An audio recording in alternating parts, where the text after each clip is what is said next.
В России как будто сама страна мне помогает.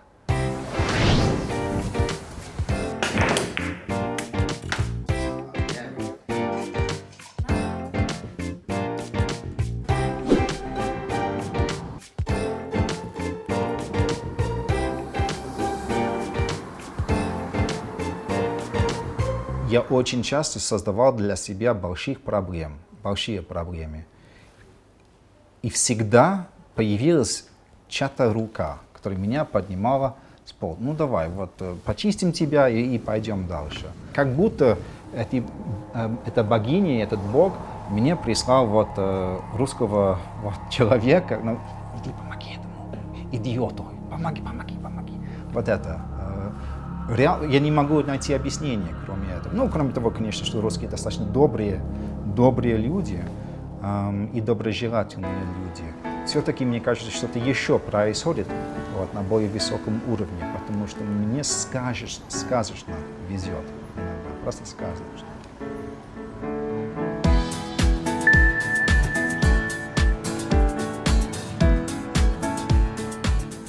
Я занимался немецким очень долго в школе.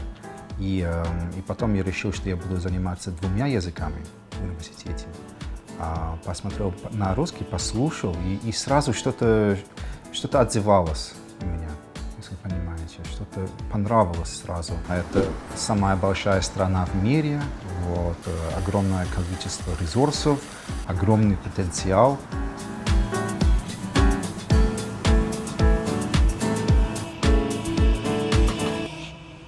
Я выбрал Питер, он не такой огромный, он все-таки город, но не огромный, как Москва. Но еще потому, что очень красивее. Метро в Петербурге, он очень красивый, как музей, он как проявление человеческой души. Там красота, там высокие потолки огромные, невозможные, да? А в Лондоне вот тут прямо над головой там потолок. Да, мне это очень нравится. Это как будто жизнь не просто про функцию, не просто там встал, пошел на работу, вернулся домой и лег спать, да, а получил какое-то удовольствие, сделал глубокий вздох и вспомнил, что красота имеет значение. Я начал работать с детьми в первом году тут, и в школах обычных. И я всех тут, наверное, раздражал своими «Здравствуйте, добрый день, как у вас дела, как вы поживаете?» Вот все. Они сожалели меня, вот смотрели, как будто я жертва, которая идет вот к львам умереть. Наши дети такие, они такие, будьте строги с ними. Они были, на самом деле, душки. Они просто, когда слово «непослушный» — это неправильное слово. Но они не согласились со мной иногда, да. Когда я сказал, назовите меня мистер Эштон, они сказали, почему, зачем? И я не мог отвечать на этот вопрос. И я понял, что это я глупости прошу. Если я не могу объяснить то, что я хочу, то почему я это прошу, да? Я сказал, окей, ладно, тогда Крейг. Пришлось как будто совсем заново узнать, как быть, как общаться с людьми. Все немножко по-другому. Когда абсолютно все немножко по-другому, кажется, все совсем по-другому. Я пошел в кафе и пришлось там выбрать из меню вот этих русских блюд, которых я не знал. Я, видимо, очень плохо занимался, когда был урок про еду. Солянка, что-то такое. Я думал, там соль, наверное, есть. И не хочу. Вот. Все остальное, кроме борща, я не понимал, я не знал. Какой-то бутерброд с карбонадом. Карбонад звучит не как еда для английского уха. Это звучит как угол. Я не знал, как позвать официантку или официанта. Я не знал, как это делать. И, извините, пожалуйста, не прокатило. Потом я узнал, что надо сказать девушку, но мне это показалось грубо. Я не мог кричать, как-то обратить внимание всех на ее пол. Для меня это, нас научили, что так нельзя, думать про пол нельзя, как будто самый тупой человек на свете. Вот. Перед тобой есть меню, там все написано, и ты такой, это, и это, и это все, и задают какой-то вопрос. но ты не понимаешь вопрос, ты просто «да», ты отвечаешь «да», и надеешься, что это правильный ответ. Мы к вам, профессор. И вот по какому делу. В русском языке есть некоторые вещи, которые понимать никогда не получится. Если одна девушка, две девушки, 5 девушек, вот, и дальше девушек, 19 девушек, 20 девушек, 21 девушка. И попробуй это понимать с твоим английским мозгом. Я помню, что я однажды просто забыл на понимание. Я не буду это понимать, я просто выучу так, и сидел и 100 миллионов раз повторил, пока не выучу. Но потом был вопрос, это 21 девушка пришла или 21 девушка пришли? Меня однажды пригласили в баню, когда я тут был еще совсем новым. Это был за городом. Мы приехали, там коровы гуляли, курицы, дети, все гуляли. И я думал, если честно, что я буду сидеть в бане с девушкой. А нет, я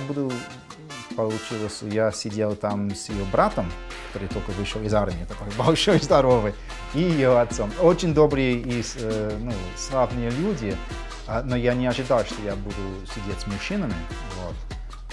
Я не ожидал точно, что я буду сидеть без одежды с мужчинами, которые тоже без одежды. Был такой момент осознания, что нет выхода. Они уже начали раздеваться, начали смотреть на меня, знаете, с таким интересом, что типа шпион, Штирлиц выдавался, я не знаю, как это выразить, но молодой человек, пора. Я понял, что я не могу как-то отпроситься, или можно я в трусах? И пришлось. Я, конечно, выжил, просто у меня было совсем другое представление о том, что будет в этот день.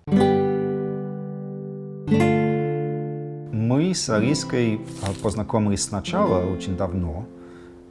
Я был просто преподавателем английского, она была клиентом.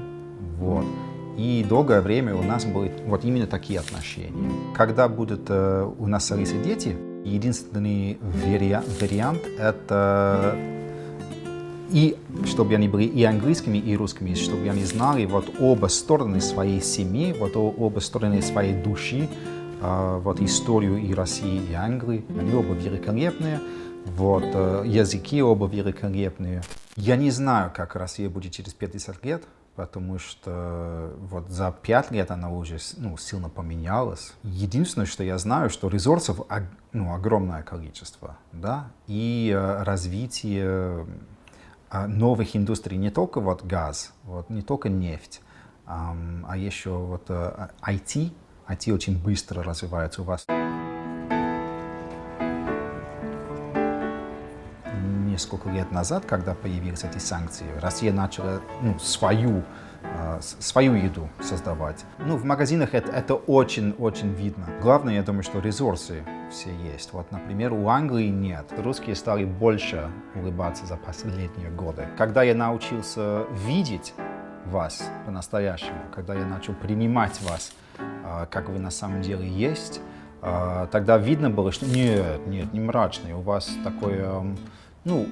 очень хорошее чувство юмора, иногда наглое чувство юмора, как у моей бабушки. Значит, это что-то родное есть в этом. Первый раз, когда я лепил пельмени, мы ходили в гости к друзьям моей будущей жены. Я очень старался это делать нормально. У всех других, конечно, получалось. Они, возможно, в детстве это делали. У меня были такие уродливые и просто отвратительные пельмени. Я просто хотел выглядеть как нормальный человек. А получилось какой-то идиот неумелый. Но все были очень дружные ко мне. Все мне помогали, посоветовали, как это делать. Они ели мои пельмени. Сказали: о, молодец, это очень вкусно. Дача — это свежий воздух, во-первых, солнце и много зелени вокруг. Еще и отдых. Я еще не совсем заработал вход в мужской дачный клуб, но я начал помогать с шашлыками, я начал таскать дрова, я начал делать такие физические дела, да. но иногда это тяжело, вот, иногда там нужны какие-то навыки, которые меня не научили в детстве, как рубить дерево. К сожалению, я не умею это делать. Я думал, это легко, это нелегко, это достаточно тяжелая работа, поэтому я на даче не полноценный мужчина, получается, среди русских. Я махаю эту штуку над углями, вот, я это делаю, я могу что-то таскать, но, если честно, я очень часто избегаю это и скрываюсь в углу с детьми. Русские кокосы, англичане абрикосы. Да, это значит так. Русские как-то снаружи очень твердые. Когда ты пройдешь вот эту защиту, внутри очень много мягкого. Вот очень мягкий и приятный такой человек. А англичане снаружи, он очень мягкий, очень приветливый, очень много улыбается, да. А внутри вот как-то очень твердо. Я бы сказал, что внутри у него есть некоторый маленький кокос. Я был закрытым человеком. Русские все время жаловались. Они, наверное, вот пробили вот эту мягкую часть и, знаете, вот зубы нашли зубами. Почему вы такой закрытый человек? Я, да, долгими годами превратил себя в кокос.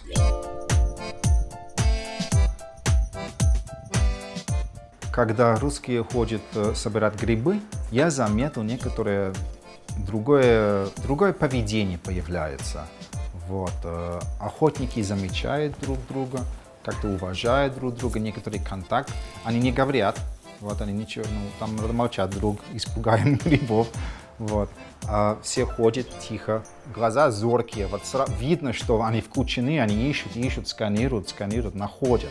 И то, что все знают, что это очень-очень-очень древнее дело. Это передается в следующее поколение. Хотя уже не существует особой нужды в этом. Все-таки люди это делают. Не просто, чтобы найти вот белые грибы, да, вот самые лучшие, но еще потому, что что-то в этом есть, некоторое продолжение духа народа. Вот. И это ощущается.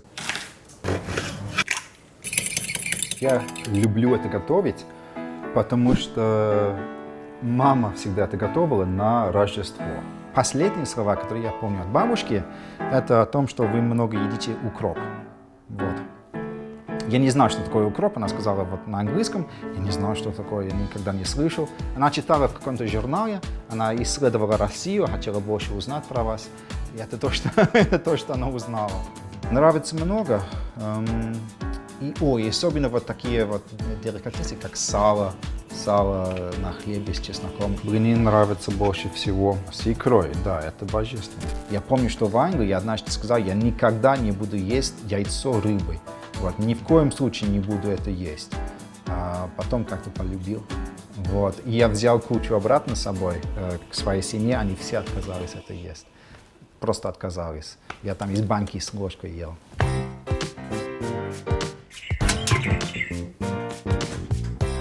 Hey, Sonny, come in. Когда я начал написать рассказы, это я хотел рассказать людям про то, как я вижу изучение языков. Я хотел помочь, я хотел передать свой опыт, чтобы облегчить эту задачу. I'm working at cafe. Cafe, yes. Но в какой-то момент я понял, что людям более интересны рассказы сами, чем идеи про изучение. Ну и я перешел на эти смешные рассказы. После 20 этих рассказов кто-то написал из издательства. Может быть, мы их превратим в книгу. Я немножко как иностранец, немножко как странное животное, да, как котик. И, конечно, у меня есть свой акцент. И я говорю по-русски не как русский говорил по-русски. Вот. И еще и это ошибки. Вот людям нравится, им смешно. Я однажды попробовал в своей книге описать русскую душу. Я не могу объективным языком описать русскую душу. Я только знаю, когда она проявляется. Вот. Я только знаю, когда что-то происходит. И человек отреагирует по-другому, чем я, или выражает другие эмоции, чем я бы выражал в такой же ситуации. А писать я не в силе, к сожалению, я не Лермонтов. Я просто не понимаю, откуда вот это враждебство между нашими государствами. Я не вижу, что Россия особо нападает. Мне кажется, что вот это амбиции Америки тут имеют серьезное влияние, потому что то, что Америка хочет, Великобритания хочет. Мы как-то работаем всегда вместе, или мы работаем на них, наверное, можно сказать. Поэтому, и так как Россия теперь стала очень удачно воевать, это нашим генералам не нравится, нашим там главным не нравится, что они видят, что вы боеспособны, и поэтому надо как-то делать вас слабее, как можно, экономически, например. Если посмотреть, кто воюет больше, да, кто вторжает другие страны больше, но это не Россия, да, это не Россия, по всему миру там что-то делает. Поэтому, да, мне грустно. Я сам очень жду тот день, когда нашей страны, Великобритания, будет работать с Россией, потому что я тогда могу, я могу в этом участвовать, я смогу играть полезную роль. Или хотя бы я увижу, как больше моих соплеменников приедут посмотреть на вас, потому что пока что они не приедут, они испуганы, они не хотят приехать, они смотрят BBC и слышат, как страшно в России. Я очень жду, пока это не прекратилось. Да, я люблю Россию. Я тут нахожусь уже 15 лет. Меня постоянно спрашивали, и иногда спрашивают, вы, наверное, думаете, что у нас медведи ходят по улице. Нет, никогда такое не слышал в Англии, ни разу. Про медведей нет. Мне кажется, что это, да, вы хотите, чтобы были медведи повсюду, что это ваша мечта больше. Чувствую себя как дома. Мне тут очень легко. Я чувствую себя хорошо. Когда я в Англии, 2-3 недели я уже начинаю скучать. Я не могу там долго быть. С семьей мне хорошо. И когда я хожу там по холмам и так далее, где я вырос, мне хорошо. Но сердце ноет. И я начинаю вспоминать запах Пулково. И это смешно звучит, но реально у меня такой и запах этого прихожих у дома. То, что я получаю каждый день от русских людей, я не могу жить без этого. Да, я люблю. Россия, я люблю тебя.